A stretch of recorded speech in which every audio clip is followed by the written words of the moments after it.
Hi everyone, welcome back to this channel. In this tutorial, I will show you a build trick in Heartopia, how to delete many items more easily and faster.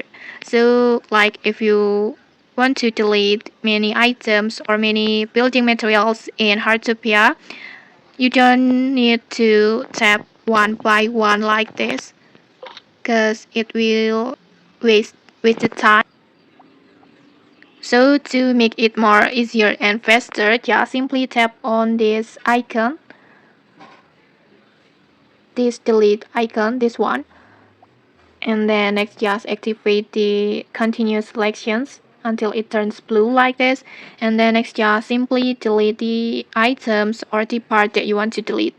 Just swipe the selections of the part that you want to delete like this. Just swipe it like this and it will automatically delete with more easy ways. And okay, that's it. If you found this helpful, don't forget to like, comment and subscribe for more tutorials. Thanks for watching and see you.